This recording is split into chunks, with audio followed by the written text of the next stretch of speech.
My name is Dr. Samantha Voss, temporal physicist, once of the Helios Institute. I thought I understood time, its loops, its paradoxes, its fragile symmetry. I was wrong. I thought invention was creation, that progress was control. I was wrong about that too. The moment I pressed the activation key, time didn't open like a door. It cracked like bone. The world folded. Reality stretched into ribbons of light, sound, memory. Then darkness. I remember the smell first.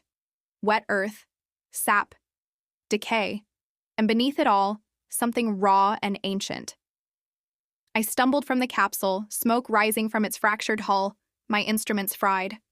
The sky was too bright, too alive, a living ocean of gold. Cicadas screamed.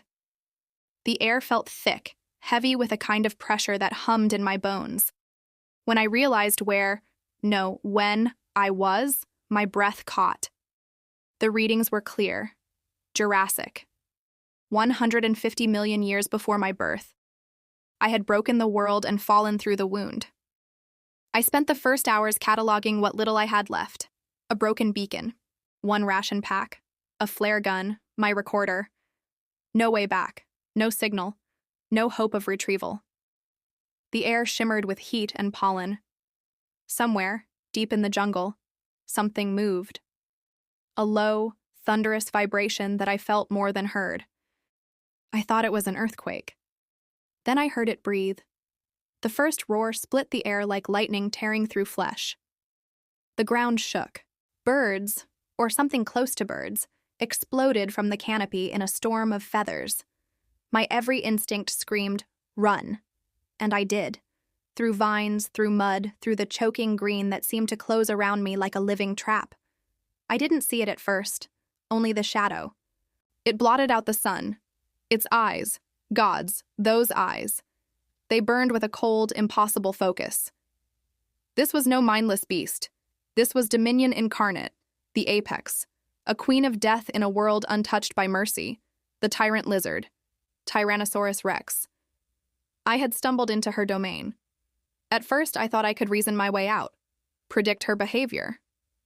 She was guarding something. I could sense it in the rhythm of her movements, the slow, deliberate pacing.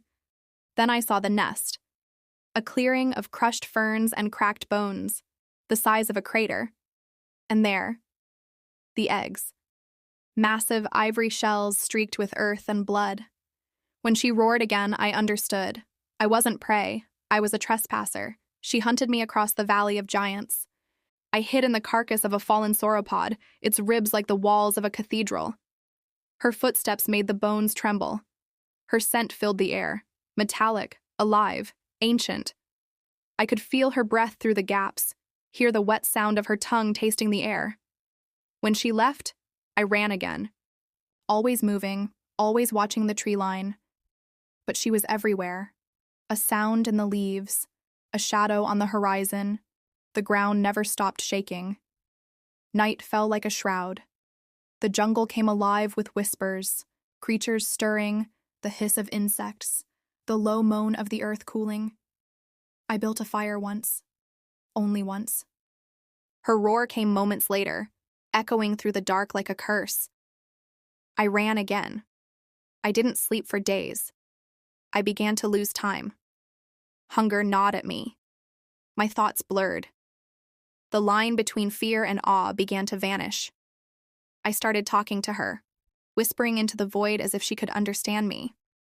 "I'm sorry," I said once, hiding beneath a fallen tree. "I didn't mean to be here." The jungle didn't answer, but something in the distance growled, low, almost mournful. Days turned to weeks. My body thinned.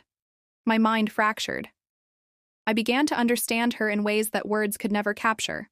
Her rhythm, her purpose. She wasn't a monster. She was life distilled to its purest form. Hunger, protection, survival. Everything I had forgotten while trying to rewrite time. I saw her once from the cliffs, silhouetted against the horizon, her scales glinting like burnished copper in the sun. Around her, the world bent in reverence. The air itself seemed to hold its breath. The queen and her kingdom, eternal and unbroken. That night, Lightning struck the forest. Fire devoured the valley. I ran toward the light, not away from it. I found her there, thrashing through the flames, her nest ablaze. The eggs cracked open, spilling fragile lives into the inferno. Her roars shook the heavens. She fought the fire, the storm, the inevitable. And I stood there, powerless, watching creation and destruction dance in one terrible breath. I tried to help. I dragged one of the eggs from the flames, my hands blistering, skin peeling. She saw me. For a heartbeat, everything went still. Her gaze locked on mine. Not as predator and prey, but as mothers of ruin, both caught between worlds we didn't understand. She didn't kill me. She turned away, curling her massive body around the last of her clutch, shielding them with flesh and fury. The storm took the rest. When dawn came, the valley was quiet. Smoke curled through the air. The nest was ash. She was gone. I don't know how long I've been here now. My recorder says 72 days, but the sun feels endless. I've stopped searching for the capsule. I've stopped hoping for rescue. Instead, I watch the sky and listen for the tremor of her steps. Sometimes, I think I still hear her. Not in the jungle, but inside me. That low thunder of survival. That promise of teeth and time. Maybe I didn't just fall through history. Maybe history fell through me.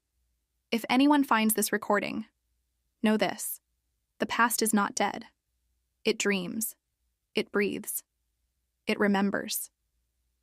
And somewhere out there, in the smoldering cradle of creation, a mother guards her ghosts.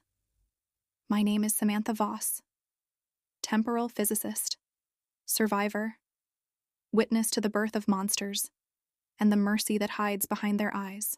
Thank you for listening to my story. If you made it this far, I hope you'll stay with me for what comes next. Like the video, subscribe to the channel, and keep your eyes open, because time has teeth, and it's always hungry. Until next time, stay alive out there.